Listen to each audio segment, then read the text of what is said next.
E hoje vou estar falando um pouquinho sobre restauração familiar. Quantos aqui gostam desse tema, né? Família, restauração familiar. É um tema inesgotável, amém? É algo que nós sempre precisamos. Temas assim me faz pensar, por que não está a igreja toda aqui reunida?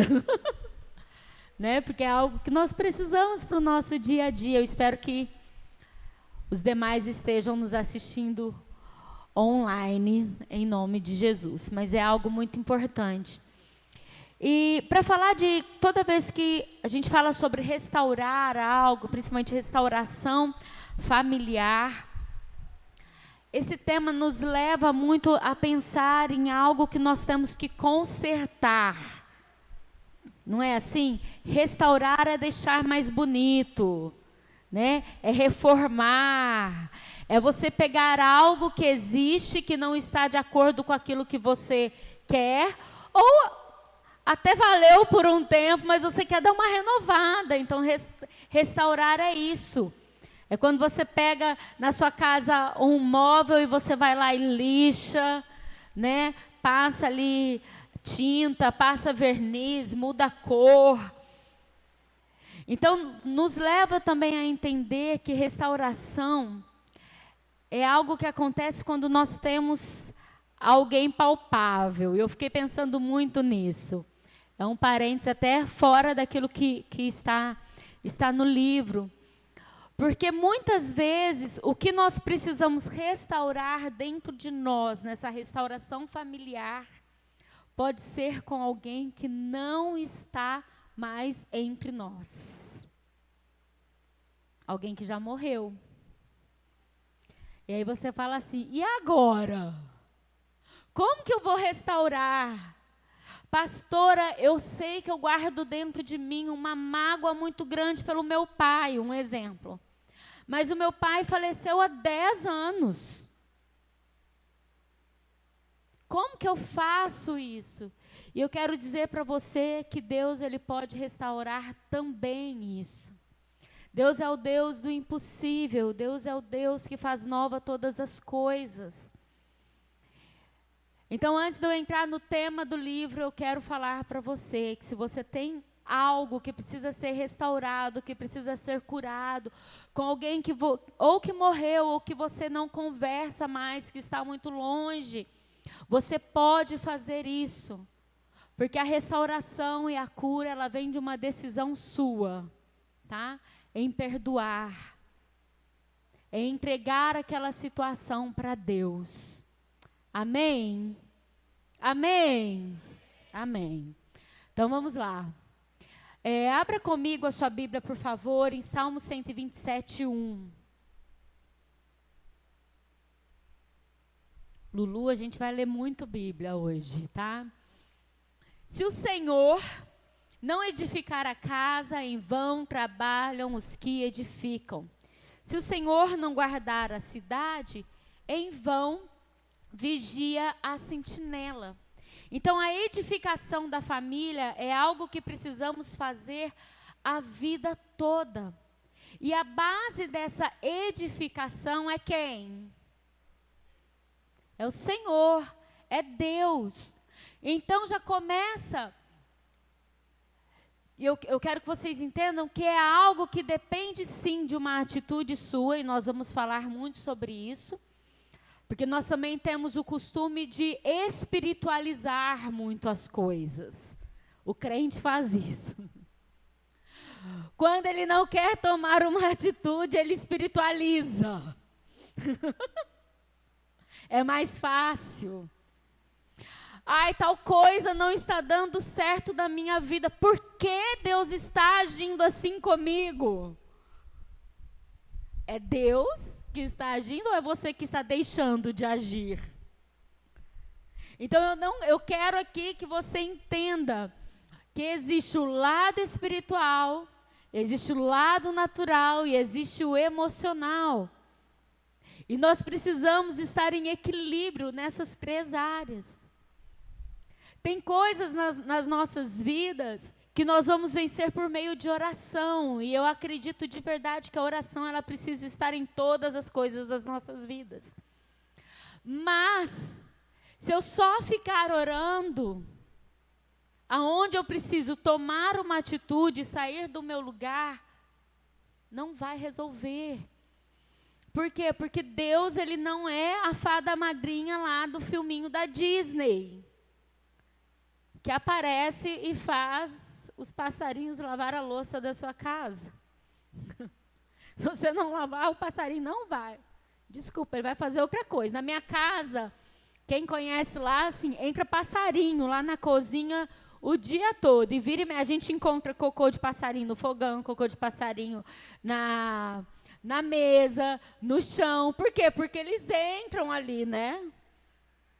Minha cachorrinha fica doida, já pegou uns 3, 4 já. Mas eles só entram para fazer isso. Eu falo, poxa vida, podia pelo menos lavar uma louça, né? Mas não lava, só faz cocô. Então isso é coisa de filme. Né? O pessoal que fez Enem, adianta você orar pelo Enem e não ir fazer a prova do Enem? Não adianta. Por quê? Porque precisa de uma atitude sua. Então eu quero que você comece a separar aí na sua mente criativa e espiritual o que é natural, o que é espiritual e o que é emocional. Eu amo aquela música que fala, faça o possível por aqui, deixa o impossível para Deus. Porque ela mostra para nós que Deus ele faz o quê? O impossível, o sobrenatural. O possível quem tem que fazer somos nós. O vendedor, se ele não sair de casa para vender, ele vai vender agora com home office, né?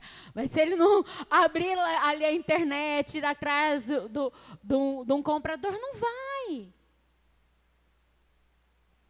Mas a base de tudo, a edificação, o alicerce precisa ser Deus.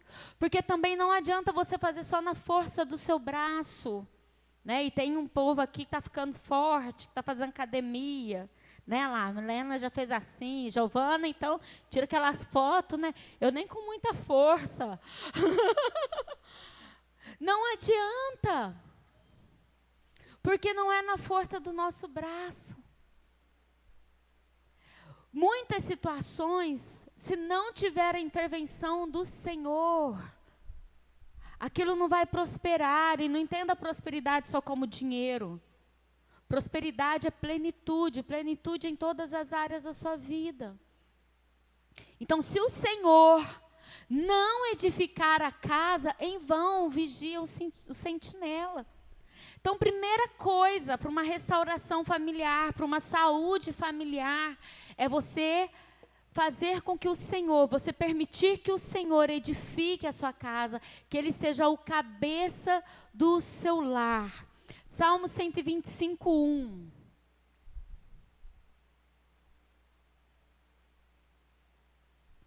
Os que confiam no Senhor serão como um monte de Sião que não se abala, mas permanece para sempre. É impossível ler e não lembrar da musiquinha, né, gente? Aquilo que o Senhor edifica, aquilo que é edificado por Deus, jamais é abalado.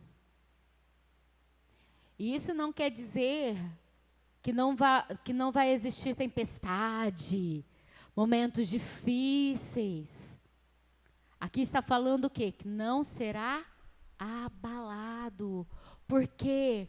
Porque essa pessoa que está deixando o Senhor edificar a sua casa, ela confia que o Senhor que edifica é o Senhor que guarda, é o Senhor que protege, é o Senhor que faz. E eu quero falar com vocês sobre algumas atitudes para restaurar a família. Primeiro, hoje em dia nós temos visto o quanto Satanás, hoje em dia, já faz um tempo já, o quanto Satanás tem tentado atingir as famílias. É raro hoje nós vermos filhos que têm os pais casados, morando juntos, né? Pais que estão no mesmo casamento. Uma vez perguntaram para uma senhora qual era o segredo do casamento durar tanto tempo, né? Do casamento dela com o esposo ter durado tanto tempo. Ela falou assim: olha, meu filho, eu sou a geração de que nós consertávamos as coisas. Hoje vocês reciclam, vocês jogam fora, vocês descartam. E é assim. As pessoas entram num relacionamento, primeiro que lá fora acredita-se que casamento é uma instituição falida, né? Então as pessoas preferem amaziar, morar juntos do que casar. E isso não é propósito de Deus, não é projeto de Deus. É pecado. E o casamento, muitos entram no casamento assim, ó, eu vou casar, se não der certo, eu largo. Casamento não foi feito para não dar certo. A partir do momento que você casa, você tem a responsabilidade de fazer dar certo. Não é descartável. A gente não joga fora. A gente fala assim, essa roupa deu um rasguinho, eu vou jogar fora. Casamento não é a roupa que rasgou e que você joga fora. É aquilo que você vai para o altar, vai buscar uma restauração, que você vai ver naquilo que você está errando, que você vai reconstruir, que você vai atrás de ajuda. E tem muitos jovens aqui, né, e talvez você fale assim, essa palavra é só para casado. Deixa eu te falar, não é. Não é porque você vai casar. Amém, jovens, solteiros? E também não é porque você vai aconselhar. E você precisa saber qual é a base bíblica para a família. Porque nós não andamos de acordo com o que o mundo anda. Porque aquilo que o mundo tem escrito hoje tem causado sérios problemas emocionais. Nós temos um número altíssimo de crianças que se suicidam. Eu estou falando de criança de 9 anos de idade, 10 anos de idade. Vocês sabiam disso? Não é, a mídia, ela não pode ficar falando sobre isso, porque eles acreditam que quanto mais for falado, mais vai ser incentivado. Porque às vezes a gente pensa em suicídio e pensa num adulto que se joga de uma ponte.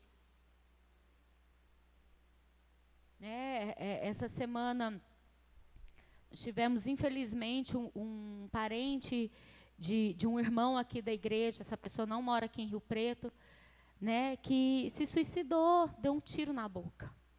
E uma pessoa que aparentemente, a pessoa até me falou, quando ligou, falou assim, pastor, ela era a minha tia mais feliz. Pois é. A gente pensa que depressão é só quem está triste, jogado para o lado, né, e falando. Não. Olha como é sério. Falta de identidade. Tudo isso ocasionado, por quê? Porque faltou uma base. Uma base onde tem o Senhor, uma base onde o pai e a mãe têm um relacionamento saudável. Hoje em dia eles não sabem nem o que são,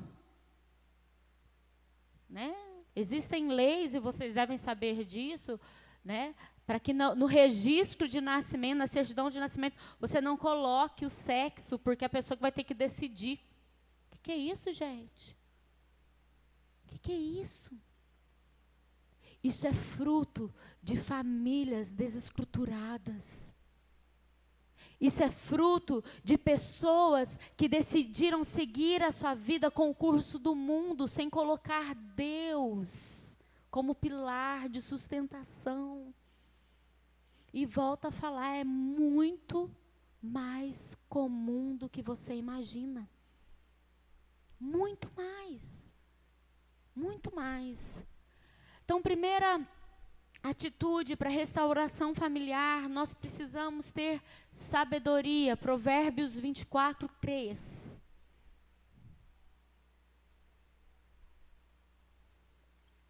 Com a sabedoria se edifica a casa, e com a inteligência ela se firma. Lá em Salmos 111, 10, vai falar que o temor do Senhor é o princípio da sabedoria. Então, se com a sabedoria eu edifico a minha casa, isso quer dizer que com o temor do Senhor eu edifico a minha casa. Mateus 7, 24.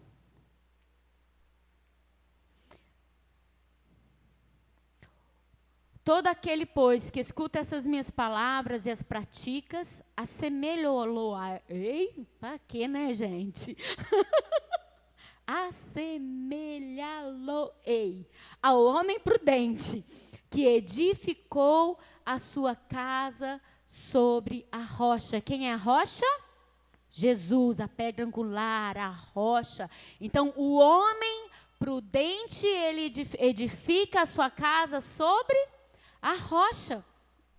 E lá em Provérbios 14, 1, fala que a mulher sábia edifica a sua casa. Então, com a sabedoria, nós edificamos a nossa casa. Com a sabedoria, que é o temor do Senhor, nós edificamos a nossa casa, nós edificamos a nossa família. Então, quando você pega alguém que no meio do relacionamento, ou no começo, ou no momento da crise, ela deixa a presença do Senhor de lado, ela perdeu aquilo que edifica. Imagina, vou explicar para vocês, imagina que a família é esse prédio. Imaginou? A família é esse prédio. E de repente, o dono dessa família, o representante dessa família, né, o pai, a mãe, decide que não quer mais Deus. Só que Deus são as colunas, os pilares. Imagina destruindo esses pilares. O que vai acontecer? O prédio vai cair, vai desmoronar. Assim é uma família onde não tem Deus edificando o lar. Vai ser o quê? Desmoronada. Então, nós precisamos do temor do Senhor, que é a sabedoria, para edificar a nossa casa, a nossa família. Lá em Tiago 1,5 fala assim, eu lembro quando eu li, acho que pela primeira vez esse versículo, eu achei tão lindo, e depois disso eu comecei a pedir muito para Deus, nas minhas orações, Senhor, eu quero sabedoria, porque fala assim, ó, se algum de vós tem falta de sabedoria, peça a Deus, que a todos dá liberalmente e não lança em rosto, e ser-lhe-á dado. Talvez você estava falando assim, estou lascada, eu não sou uma pessoa sábia. Peça ao Senhor, que a todos dá liberalmente. Só que você precisa pedir. Você precisa ser sincero diante de Deus e falar assim, Deus, nessa situação eu não estou sendo sábio, eu preciso da sua sabedoria. Segundo, você precisa de trabalho. Provérbios 24, 27.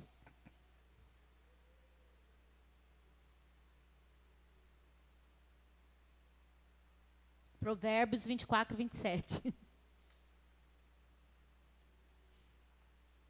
Prepara fora a tua obra e afronta no campo, e então edifica a tua casa.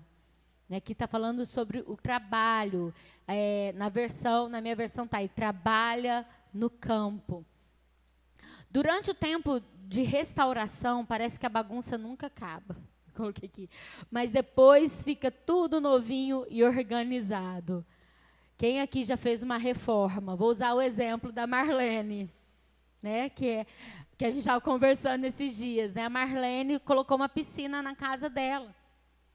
E ela falou, pastor, eu estou muito cansada. Primeiro, que toda reforma tem a unção do Jaqui. Quem conhece a unção do Jaqui? Já que eu estou fazendo isso, eu vou fazer isso. É assim ou não é? Aí você acha que você vai gastar X, você gasta 3, 4, 5 vezes X. Né? Né? Já que eu estou colocando na piscina, eu vou passar cimento no quintal inteiro. Né? Que foi o caso da Marlene. Para colocar a piscina, fez bagunça. Faz bagunça. Quanto tempo fazendo bagunça, Marlene? Fala para nós, mais ou menos.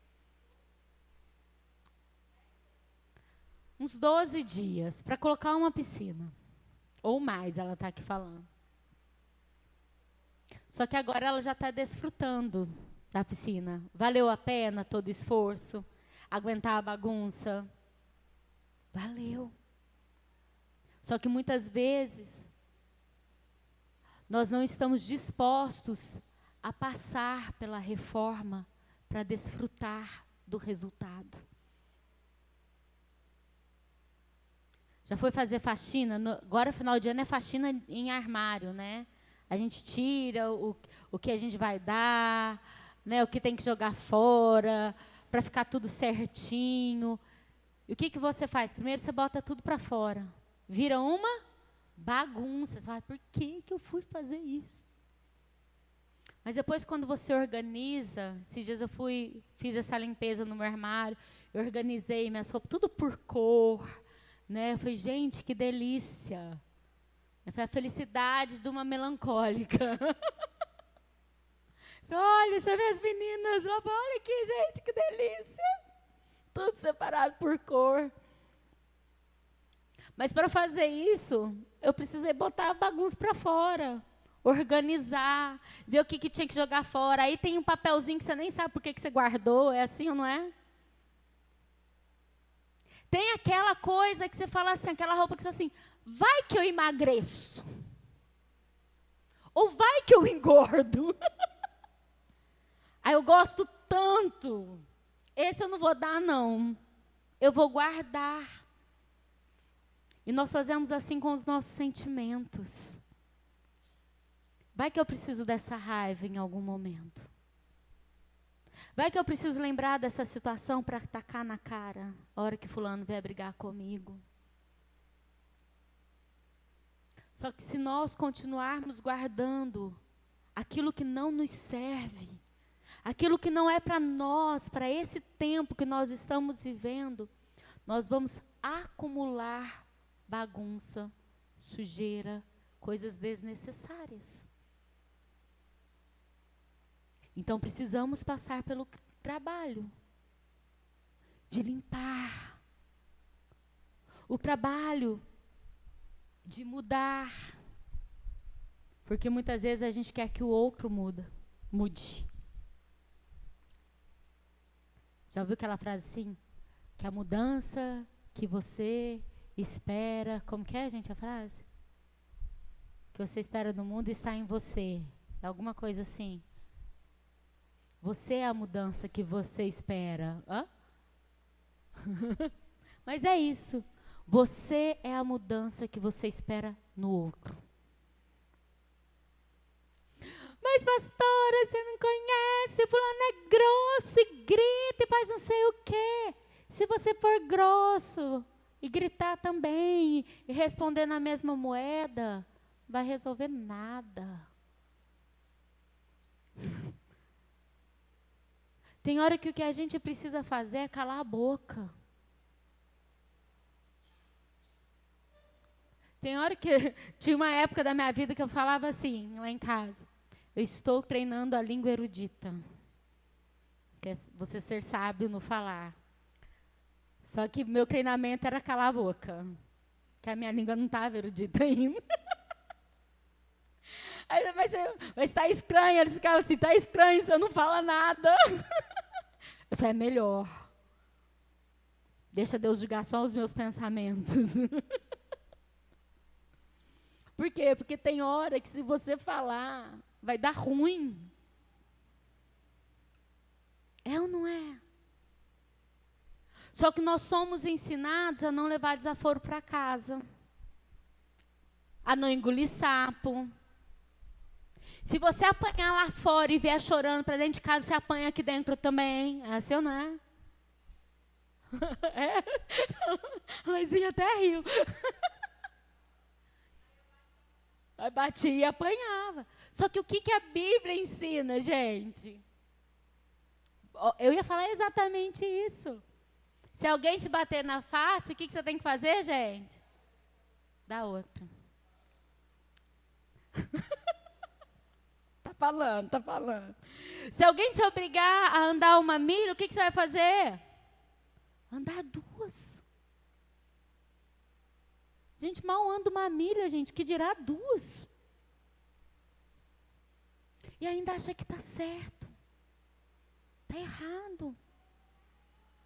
Se você não estiver disposto a passar pelo processo, você não vai viver a recompensa. A recompensa só existe para quem passa pelo processo. Ah, pastor, mas quer saber? Eu nem quero mais mesmo. Eu desisti desse relacionamento.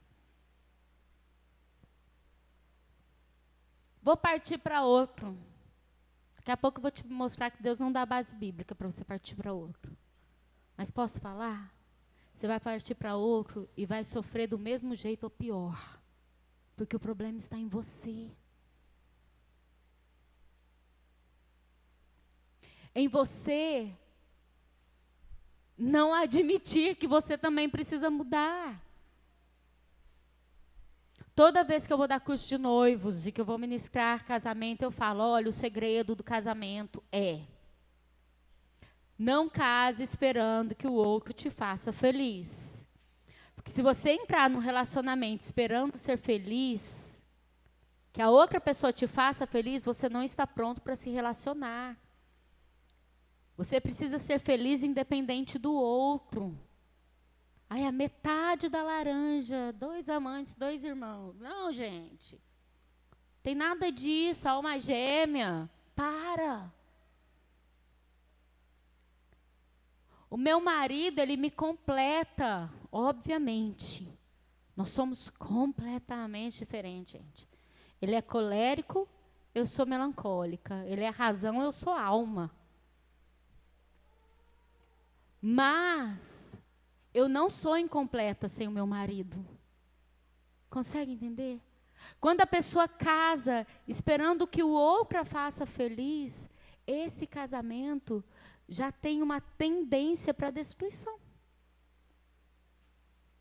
Porque ela vai sempre cobrar do outro algo que ela precisava ser independente dele ou dela. Estão conseguindo entender? A gente não casa para sair da casa do pai e da mãe. A gente não casa porque todo mundo casou e nós não. Não é assim. A gente casa porque nós estamos dispostos a viver uma aventura que é tipo montanha-russa.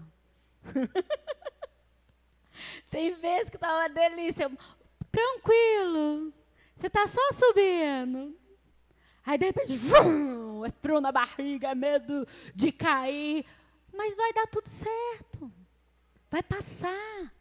É rapidinho se você aguentar. Deixa eu ver aqui onde eu parei. Cada pessoa tem um papel na família e todos precisam fazer a sua parte para manter a casa. Isso aqui é outro problema. Que nós vemos muita esposa querendo ser um marido. E muito marido, desculpa, querendo ser um banana. A esposa que resolve, a esposa que faz, a esposa que dá ordem, o marido está lá. Não. O cabeça da família, do lar, é Jesus, obviamente, é Deus. Mas o relacionamento ali é o marido. E marido, não tem esse negócio de feminismo também, né? Que veio para a mulher achar que ela tem que fazer a mesma coisa que o homem. Não, gente, feminismo. Vocês não têm noção. Ou têm, não sei.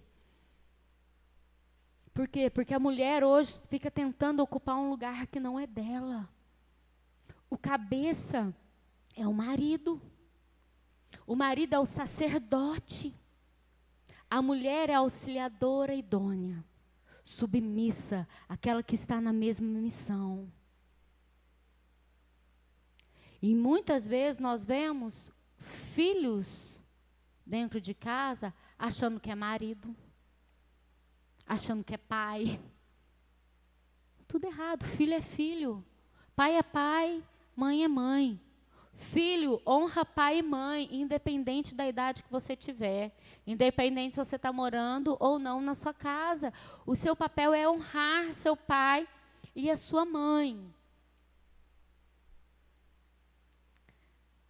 Então nós não podemos ficar só na conversa, sabe, de que, ai, eu percebo isso, eu preciso mudar nisso.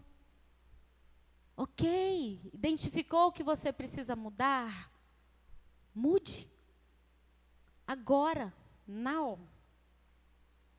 Não é amanhã, não é outro dia, não é em 2023. Em 2023 eu vou ser diferente. Não, seja hoje. Mude agora. Se fala demais, comece a fechar a boca. Se fala de menos, aprenda a falar.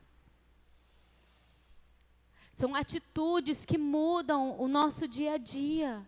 Se você não tem um tempo com a sua família na mesa, fazendo uma refeição, começa a fazer. Casado, né? Se você não tem o dia da esposa, o namorado, né? Os namorados aqui tudo tem, né? A agenda deles é tudo, né? Vira e mexa, tem que atender alguém para ajudar lá na agenda. Peraí. Aí eu falo, mas aí não vai ter. Cadê o dia com o namorado? Mas eu acho que não vai ter, eu vou dar um jeito. Com o esposo, mesma coisa. Se você não tem um tempo com a sua esposa, com o seu esposo, com a sua família, você não pode querer cuidar da família do outro. Aqui, não. Não sei se vocês sabem, mas os nossos líderes, a prioridade é tenha tempo com a sua família. Se você não tiver, você não pode cuidar de uma célula. Você não pode estar cuidando de vidas. Porque o nosso primeiro ministério, a nossa primeira igreja é a nossa casa. Então isso é fundamental, esse tempo de olho no olho, de conversar, de saber o que está acontecendo dentro da sua casa. São atitudes.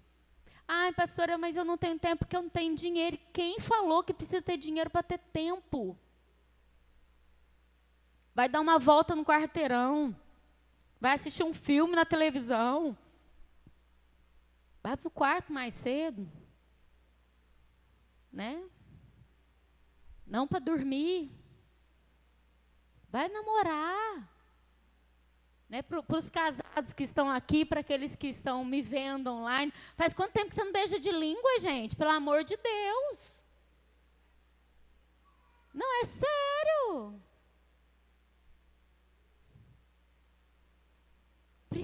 Precisa ter essas atitudes. Precisa. Sabia que é bonito seus filhos verem você e seu marido sendo carinhoso um com o outro? É importante. Porque eles vão levar isso para a casa deles. É muito importante. Assim como é importante também seus filhos verem vocês discutindo. Entenda que discutir é diferente de brigar. Eu gosto muito, sempre falo na reunião de casais, meu Deus, de uma experiência que a gente viveu com a Axa. Um dia ela virou para mim e falou assim: mamãe, eu quero que o meu marido me ame, viu, Evelina? Igual o papai te ama. E eu assim, eu quero amar meu marido igual você ama o papai? Eu, caraca, gente, eu me senti assim, ó. Encerrou, minha missão como mãe acabou, gente. Que é isso? Ganhei o dia. Aí, na mesma semana, a gente no carro, eu e Flávia, a gente discutindo, por besteira, assim. Sabe aquelas besteiras que você sabe que, assim, não vai levar nada, mas você fica discutindo? Era tipo essas. Não lembro, obviamente, ela era muito pequenininha. E aí, Flávia, discutindo, e ela atrás. De repente, ela falou assim, para! Até eu sei resolver isso! Vocês parecem criança!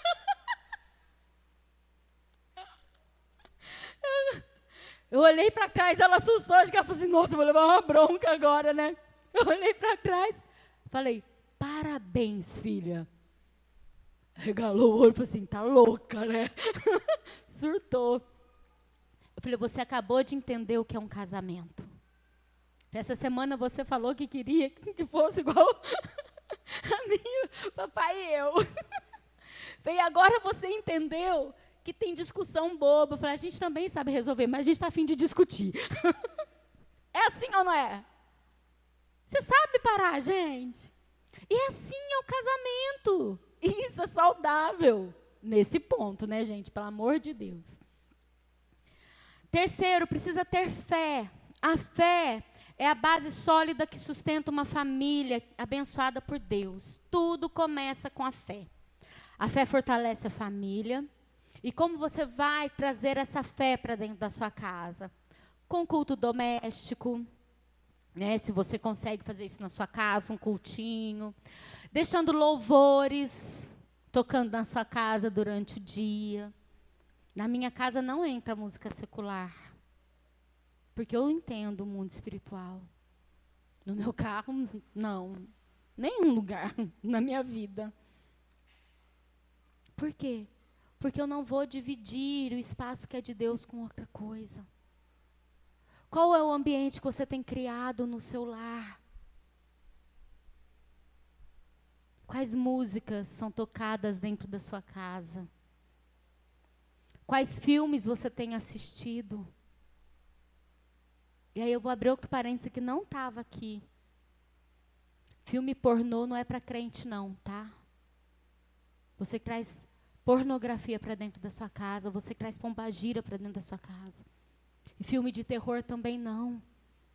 Porque você traz um monte de espírito maligno para dentro da sua casa. Quantos atendimentos nós já fizemos, gente? Nós já expulsamos demônios de uma criança, de uma adolescente. Por conta dos filmes pornôs que o pai assistia. Olha isso. Cuidado. Ah, não sou casada, então pode. Não pode. Não pode. Seu corpo é templo do Espírito Santo. Os seus olhos, a sua boca, o seu ouvido, o seu nariz, as suas mãos, né, os 5 sentidos, eles são janelas da alma. E isso é muito, muito, muito sério. Fazendo seu devocional, congregando, indo aos cultos em família. Né? Às vezes a gente vê pai e mãe vindo sem filho. Ai, meu filho não quis vir hoje. Ai, quando ele crescer, ele decide. O que é isso? Que loucura é essa? Pelo amor de Deus. Outra coisa, gente. Me dá mais 5 minutinhos, só para eu falar sobre o divórcio. Perdi o que eu ia falar. Eu ia falar dos filhos, né, que não vêm. Cuidado com o que você fala sobre a igreja, sobre o seu líder, sobre o seu pastor na sua casa. Cuidado. Que às vezes você chega aqui, é todo beijo, abraço, e chega na mesa da sua casa, na hora do almoço, na hora da janta, você janta e almoça o pastor, o seu líder, falando mal do irmãozinho da igreja. O que é isso? Isso não é edificar a sua casa. Seus filhos nunca vão aprender a amar a igreja desse jeito. Tenho elogiado muito a Maria. O Pedro ama a igreja. E eu falo para ela, o Pedro vai crescer amando a igreja. Porque você envolve ele. Está na vigília, gente, o bichinho está aqui. Está no discipulado, ele está aqui. Está no culto, ele está aqui. Está no encontro lá não sei aonde, está o Pedro. E é assim.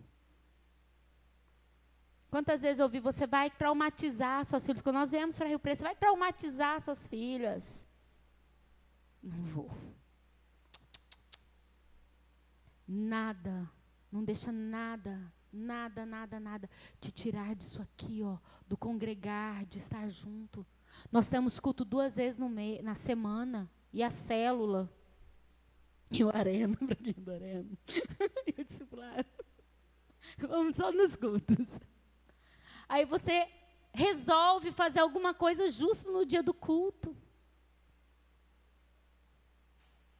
O Senhor não vai edificar a sua casa se você não colocá-lo como base para isso.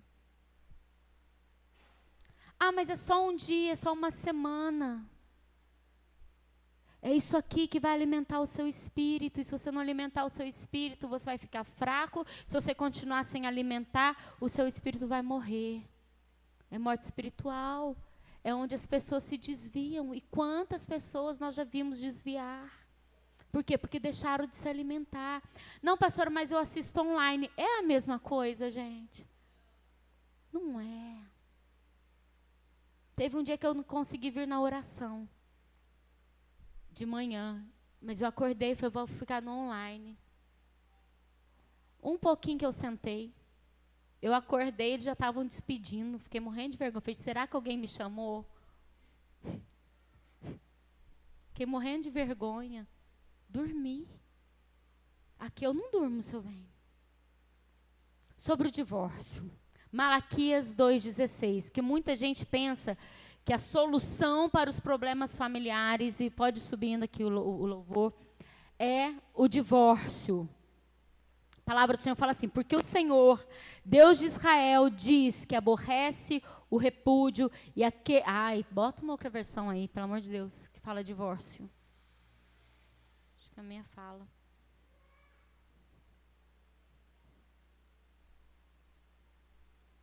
Fala que...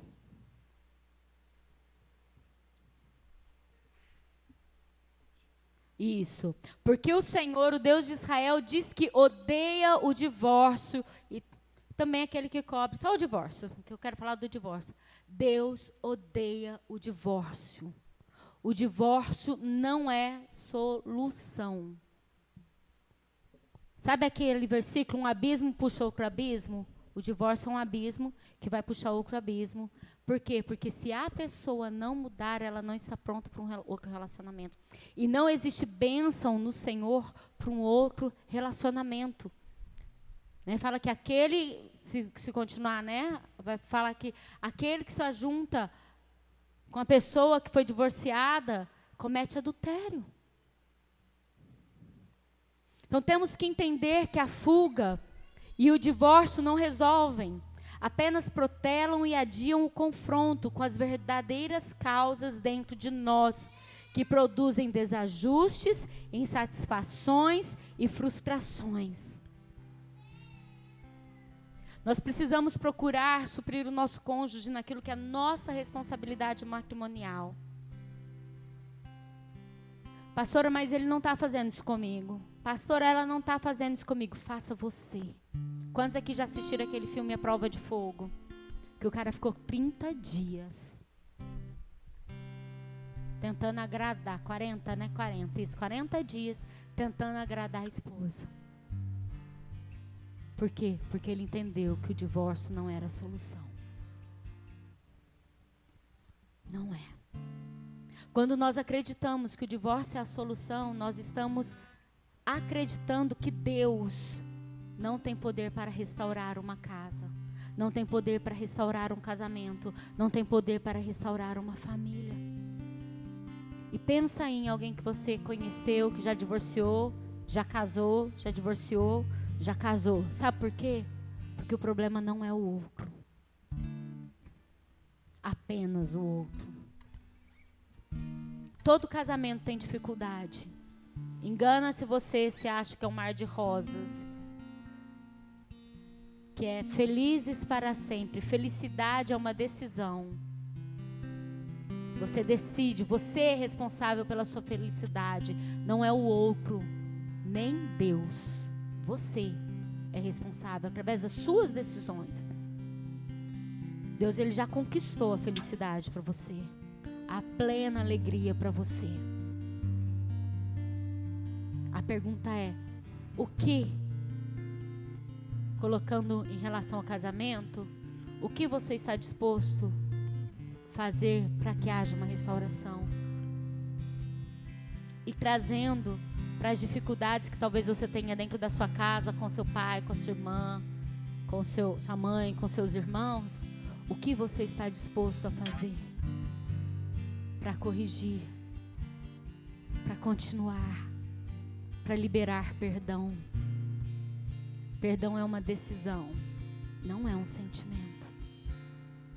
E lembre-se, quem não vive o processo não recebe recompensa.